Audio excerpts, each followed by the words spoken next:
Well, hello, everybody. Welcome back to another week of the Dish with Dina podcast. I'm flying solo this week. I am happy to share with you some of my thoughts and ideas because there's a lot of hot topics going around right now. And I'll first start out just by reintroducing myself to you in case this is the first time that you are coming across this channel or this episode, that I am Dina D'Alessandro. I am a registered dietitian nutritionist. What I do in my day-to-day life is I help patients manage their chronic conditions through food, nutrition, and lifestyle modifications. I'm also an adjunct lecturer of undergraduate and graduate nutrition studies. I live in New York City, and the campus at which I teach is Lehman College, which is up in the Bronx. I'm also the campus dietitian there at the Student Health Center. So there are a lot of different populations, patient populations, conditions, ages that I'm working with, so it's just a variety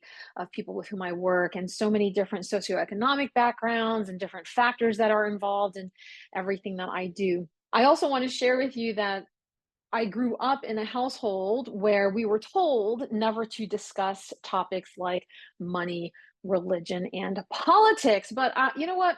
I've come a long way since then, and I'm starting recently, maybe in the last decade or so, to ignore that advice. Number one, the money discussion. In the dietetics profession, we are very well known not to be getting paid enough or a lot. We go through basically what is pre-med, feels like pre-med as far as our curriculum and our academic journey is concerned, and all the things that we have to do from that point forward, which I think I shared in a few other episodes as well, where we go through undergraduate, we go through graduate classes, we go through unfortunately an unpaid, for most of us, year-long dietetic internship, and then we take and pass a national board exam, hopefully on the first try, but sometimes it takes multiple tries for them to get that done, all of which takes a lot of money, time, experience, energy, blood, sweat, tears.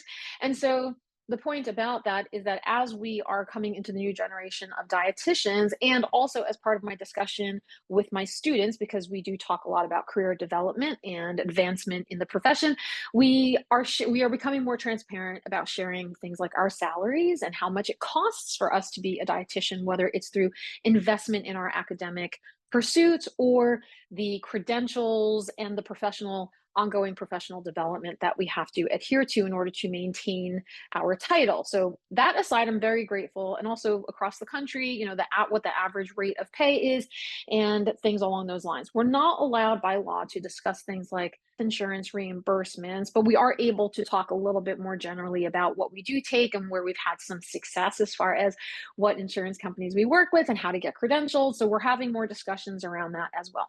The religion conversation, especially with the people with whom I work, again, very diverse. I live in New York City. There's tons of communities. And one of the things I often tend to share both on this podcast and with my patients slash clients, and also with my students and anybody with whom I am mentoring, is to have discussions around dietary practices and preferences, and making sure that you are being culturally competent. And what that means is that we are not negating or vilifying anybody's traditional food practices. We're making sure that everybody can take into account whatever their needs are, whatever dietary practices that they pursue. So if they are dealing with a kosher diet or eating halal, that we are educated to understand how to explain that and make sure that we can support our patients when we are dealing with some modifications to their meals, to their meal plans. So that's money and religion out of the way. And then last but not least, as far as politics is concerned, we are currently in America, we are currently in a very big election year. So many of my colleagues, and myself included, we're posting on social media channels our thoughts, our beliefs regarding whatever the effects that politics may have in healthcare, in our patient populations, and in my case, also in education. So what I've noticed and what a lot of my colleagues are sharing, I tend to be a little bit more, I'm a little bit more nervous about being too vocal, because I often think I don't know enough to really feel confident in what I'm saying. I just kind of know what I feel, but I'm getting better at learning a little bit more about the ins and outs of what politics is and what that means, and programs and things that are involved as far as when it comes to healthcare and education. So anyway, what I'm trying to say is that what I've found is a lot of the followers on social media platforms like Instagram, et cetera, will get angry at us and be like, hey, keep politics out of your platform, stick to food, stop talking about all this stuff. I love coming to watch you make fun reels or doing food recipe demonstrations. But no, we all very adamantly disagree. We believe that politics really does affect everything. And regardless of what kind of platform I have or what kind of following or I have or how many followers I have in general, right? I'm not hitting the tens of thousands just yet, but I have a decent enough outreach that I feel like it's my duty, and I think my colleagues would agree with me too. It's our duty to bring light to potential changes, both positive and negative, that may result depending on which official gets elected. And this applies to both local and national elections. So I can speak on behalf of my New York microcosm in my downtown area in which I live. I can also speak a little bit larger on the New York City and state level. And then, of course, like I said, this year, being that it's a big election year in America, we can also talk a little bit more about the national elections as well. So this is what we call our necessary or uncomfortable but necessary conversations to have. And so I'd like to just address a few things and share with you why healthcare providers, why educators, why content creators cannot ignore politics or are making it their point to include some of the political discussions in their platforms. Now, I can't speak on behalf of everybody. I can only share what I feel is most comfortable for me. So one of the things I was looking into are how healthcare policy will directly impact patient care. Again, I work in a clinical setting-ish. I work in outpatient clinical counseling. So I'm working with people who have been diagnosed with a particular chronic condition like high blood pressure, high cholesterol, diabetes, polycystic ovary syndrome, irritable bowel syndrome, and I'm there to help them manage their condition through modifying their diet, their nutrition, also sharing with them what does work and what might not work, what might exacerbate their condition, and also some lifestyle discussions as well. So we've talked about things like physical activity and sleep and stress management. Mental health is a huge part of a lot of these factors, and also social determinants of health. So I think I might share a little bit more in detail on that in another podcast episode. I might actually grab a guest to come on with me and have a more in-depth discussion on social determinants of health. But basically what that states is that an individual is not solely responsible for their health outcomes or the choices and habits that they can even make. So it's really doing a disservice for us as healthcare providers to say things like eat less, move more, or, just go and do this or start making food at home without truly understanding the individual's ability to implement those treatments or interventions or goal setting discussions that we have. The people who are more underserved, or even people who might have access to certain things, it's not equal. It's not across the board. So there's definitely some inequities that exist in there based on location, zip code, again, socioeconomic factors, et cetera. So the decisions that are made by elected officials will influence the cost of healthcare, insurance coverage, and then also access to necessary treatments. Things like changes to Medicare and Medicaid and public health programs can really determine whether people can afford medications, they can receive preventative care, or even access nutrition counseling, which is what I do. And this is one of those things that is already being affected just in general, depending on, in case you didn't know this as a patient yourself, but somebody who's not within the healthcare world, is that it's state by state policies, but they are somewhat generally affected by the national decisions made on a more administrative level. As far as what I do, like with nutrition counseling, when I'm sitting down with somebody and we're meeting for the first time and we go over their health insurance criteria, sometimes they might be able to have unlimited amount of sessions with me over the course of an entire year, and sometimes their health insurance might limit their sessions to 3 hours.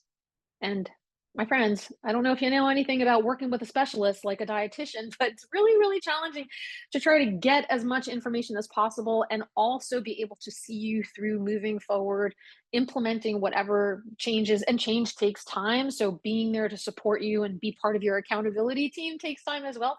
So, if I'm working with somebody that can only see me for 3 hours, I might meet with them for 30 minutes every other month just to really stretch that out because otherwise their insurance won't cover it and they might not have the ability to pay out of pocket. And quite honestly, I want to work with people who can't afford to pay out of pocket. Those are the people I believe need the most help. That's going to be affected in some way, shape, or form by depending on whoever gets elected and what the officials decide as far as administrative and healthcare is concerned. Then that trickles down from the national to the local levels as well.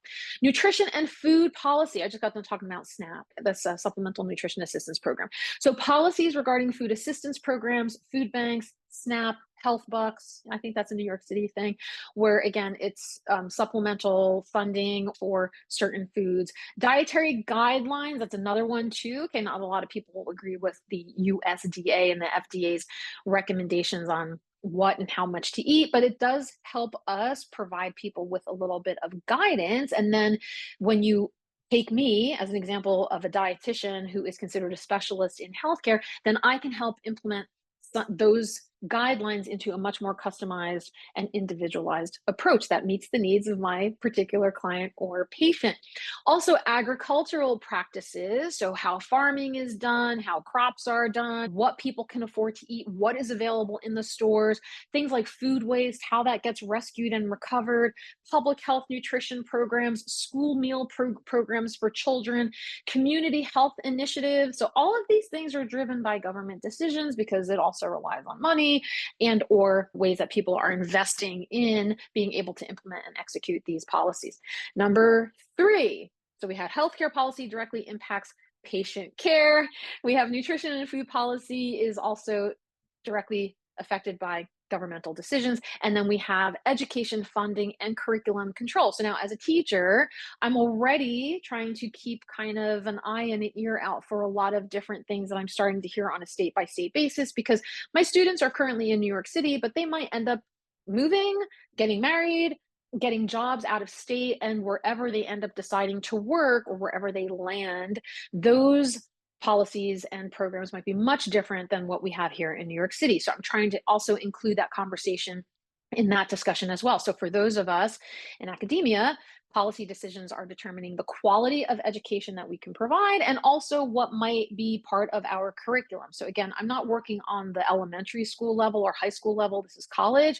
But as you can imagine, and maybe as you've currently heard too, a lot of changes are coming into play as far as what is or is not available to be discussed in a classroom, funding for schools, access to scholarships and grants, and just like I said, what is taught in the classrooms are all shaped by legislation. Number 4, going back to public health priorities, so decisions about what's considered a health crisis. So we just got through 4 years of a pandemic. Every so often there's also other things to take into consideration. I used to work for the Department of Health and Mental Hygiene here in New York City, and we also had a lot of local issues and also more national issues where there were outbreaks. So again, the funding that we get to allay or assist in helping our residents be more protected from whatever the outbreak might be, or at least educate them on what to learn and know about. Have I shared this with all of you before? I can't remember. In my blogs, I have. But when my first day on the job at the Department of Health, X amount of years ago, I came in at the very tail end of a hepatitis A outbreak. And basically, that's somebody unfortunately going to the bathroom and not washing their hands. So that was, again, educating them. So this is funding that is provided for an initiative to take into different restaurants and different food service organizations and being able to help spread that word of prioritizing what can be done to reducing the risk of foodborne illnesses and outbreaks like that. So where resources should be allocated, including things like mental health services, vaccination programs, chronic disease prevention, all political in nature. The last thing is advocacy as a professional responsibility. So, I mean, yes, as a citizen of this country and of my city, I'm definitely trying to be more involved in as best as I can. I have a very erratic schedule, so I physically might not be able to be places, but if I can provide time and energy and knowledge and maybe money as well, or even signing petitions about whatever happens to be taking place in my area, in my local or more broader area of my environment, then I'm going to try to do that. And it's also, as a professional duty, it's my responsibility to educate, like what I'm doing right now, to educate the public on issues that can directly affect their health and well-being. So staying silent, like what we're seeing on Instagram and a lot of the other social media platforms right now, being told to stay silent on policies that can hinder care or limit opportunities, really does a disservice to those that we are trying to serve. So, my goal in this episode is not to alienate or divide. I definitely have my thoughts and ideas about a lot of things. And for those of you who know me personally, but maybe also have gotten to know me through this podcast, you might know which way I'm leaning. I'm a very kind, compassionate human being. I try to be of service to a variety of people. I really do advocate for health equity and access in a lot of the more underserved or marginalized populations. So I want to inform and I want to empower people with knowledge. Politics affects everything. It is critical to understand how these policies can influence our work and ultimately our health and our education. So I'm going to share with you a list of some actionable steps.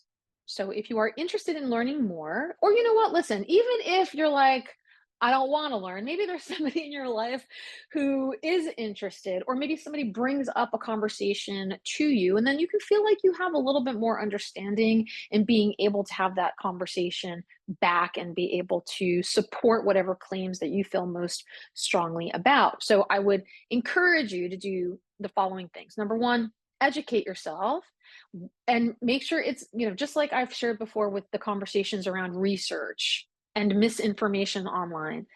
Look who is qualified, who the qualified professionals out there are, what the documentation is that you're reading, whether things are coming from a legitimate organization.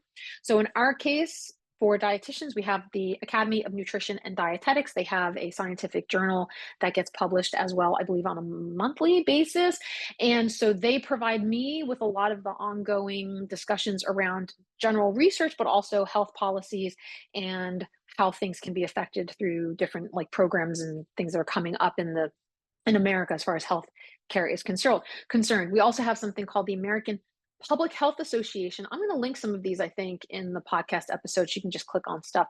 And the American Association of Colleges and Universities. These groups often share policy briefs. So if you sign up for a newsletter, and yes, I know all of our inboxes are crazy full to begin with, but if you can sign up for a newsletter that can provide you with policy briefs or advocacy toolkits, this can give you a little bit of a brief understanding or bullet points that can help support your confidence and your comfort and what you want to talk about. Number two, within educating yourself, research your local and national candidates. Oh my gosh, I can't even begin to tell you how crazy it makes me when people will say to me that they're going to vote for somebody for one reason or another, that and maybe this is because in high school, this is going back to childhood trauma, so bear with me for a sec, but in high school, there was a lot of popularity contests, and I was definitely not a popular kid. So it always bugged me that it wasn't based on merit. So one of the things that my mom and I enjoy doing is, especially here, she has a community election. She has the Board of Education. She has a lot of things in her own community. And so we'll look things up. We'll look things up on websites. We'll look things up that when flyers come in that are listing the different agenda items that a person who is running for an elected position, that they're putting into their materials, their marketing materials, promotional materials, we'll look at the wording that is listed there and we'll inquire of each other. Does that sound legitimate? Does that sound kind of like pompous? Is this just like words, but not really any substance underneath it all? What are your thoughts about that? What is very important to you? What do you prioritize? So if you are researching your local and national candidates, and you have access to a computer at your library or at home, I highly recommend taking a quick skim through a bunch of things.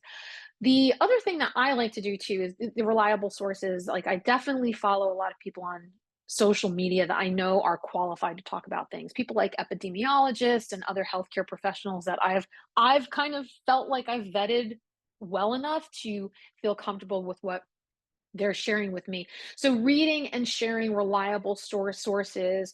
So there's different foundations and different organizations, and also state specific health departments is a great example of one of those things too. So again, in New York City, we have the NYCDOHMH, Department of Health and Mental Hygiene, but really every state or maybe even every city, larger cities have something like that, where they'll have a front facing, more user friendly, because sometimes a lot of the language can be a little bit lost in translation. It's very science heavy. But if you sign up for their briefs, you sign up for their newsletters, they can give you some guidance as to what's going on in the current state of or the city of which you live. So sharing well researched content also with your audience or whoever your audience may be. It might be a social circle of people you hang out with, family members. Again, I realize you might want to tread lightly because you never know where somebody leans or if somebody's going to get offended. So I get that. The last thing too is you can attend webinars and town halls. I love doing stuff like this. There's so much available out there that is accessible to the general public. You don't have to be a qualified professional sometimes to attend these things. The White House has a nutrition conference that every month they do an update. And it's just a webinar. I mean, they talk amongst themselves because they have like a board that they go through agendas and they report out on things, but they're all there. And it's so fascinating to sit and listen to the language that they're using. It also helps me determine what is coming in the future. And also, I can then take that and share that information with my students or even my patients, depending on what might affect whom. So engaging in any kind of online or in-person events that are hosted by experts that are discussing healthcare and education policies, especially during an election season. If you go to your local library, they might have a list of events, or if you on social media, if you are following different local organizations, like we have a composting program and they held a compost teaching seminar. So they taught us a little bit more about the program, and this was held for free in our local library. So just give us an idea of like the timeline of how composting came about, some of the challenges that they're currently going through, and what we can do to help support the program if and when the time comes that they need us to do so. So that's number one, is educate yourself. And then I had 4 little bullets underneath that. Number 2 is engage in advocacy. So contact your elected officials. You are allowed to hold people accountable and question people when you're voting for them and they're telling you all the great things that you want to hear, and then they don't act upon it, or they somehow get thrown off track for whatever reason. You're allowed to write, call, or email your representative and express your views, whether it's something that is being shared with you online through a petition, or you just, come into your own lived experience, whether you have children or you're trying to manage your own chronic condition or your own life or have access to certain things, or there's a pothole on your street. Go up the chain. That is what you are supposed to be able to receive from your elected officials. So your views on healthcare, education policies, you can highlight your personal stories. You can look up, like I do, I look up data, statistics, and things like that to back up my points to say, here is why I think this should be going in that direction. And here is the research and the information I want to share with you.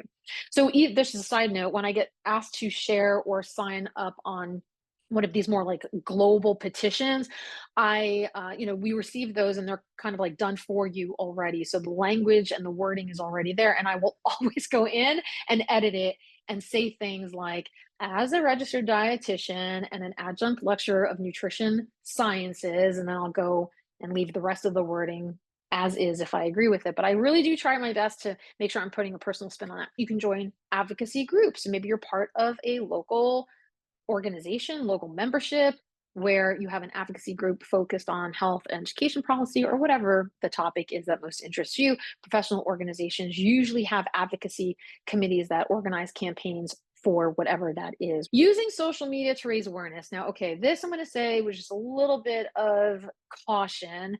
Creating and sharing posts that break down complex policy issues for your followers. So if you have a very large following and you feel like you can really reach out to a wide group of people, that's wonderful. Just be prepared that there might be trolls, or nowadays there might be bots as well. So they might be counteracting some of your claims, or they might be asking you for citations. So even if, like as an example, if I'm just sharing information about liver health or liver disease, I always try to include some resources, whether it's an organization that has to do with liver health or liver disease, or it's research, journal articles, or even something as simple as like a WebMD site where I know that that has been vetted and I can share statistics just because it gives me validity and it makes me come across like I know what I'm talking about and I'm an expert in my field. So maybe you want to create something like that. You want to, again, those toolkits I mentioned earlier, so you can sign up for a newsletter and maybe the organization provides you with the materials and the language to use, and you can share that with your followers or whoever your circle, whoever you're working with there, whoever's watching what you put on social media, whether it's a personal Facebook page or LinkedIn post or an Instagram business account, to highlight the impact that a specific legislation might have. The next thing under engaging in advocacy would be to sign petitions and support grassroots movements. So engaging in campaigns that focus on expanding access to healthcare or improving education funding. As my two examples, grassroots efforts can influence policymakers when enough people participate. It really does take a village, no matter what we're talking about here.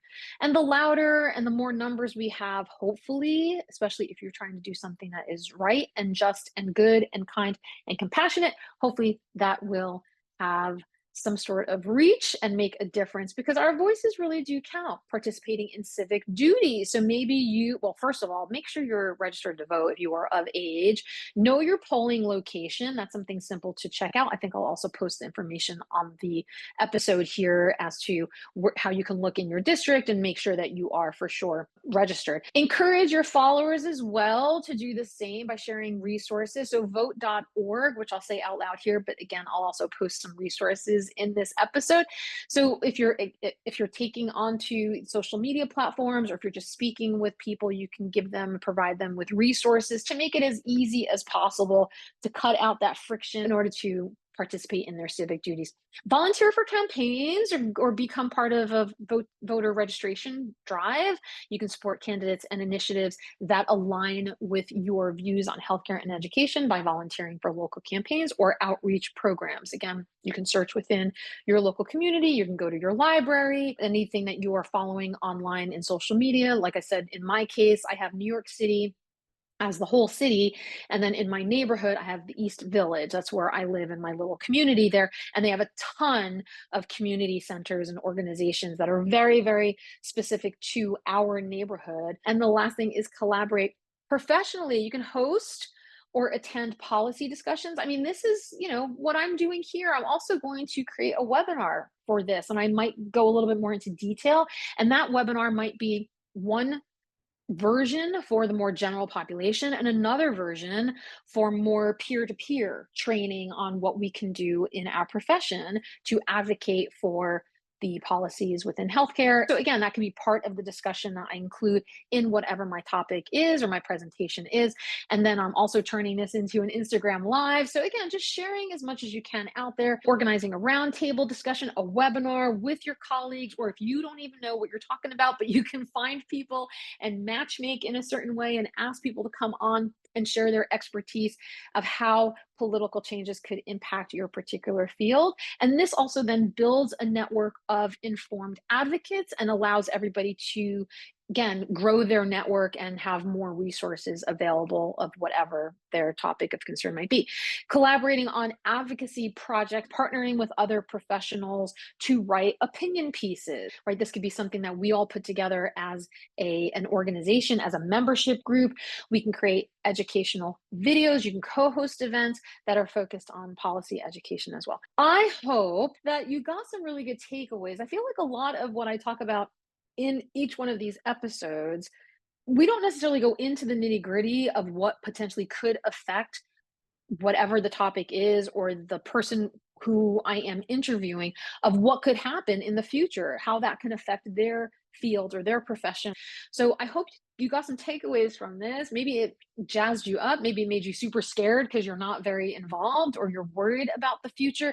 But just like I said, if you pay attention to some of the things that I laid out here, if you know that you have some support through people like me and other people that you may follow or listen to, I really hope that these steps can help you feel empowered, and maybe also you can then forward that along and inspire, motivate, and empower anyone who might be in your circles, whether it's social media followers or people within your own sphere of influence, to be better informed and more active participants in shaping the future of healthcare and education.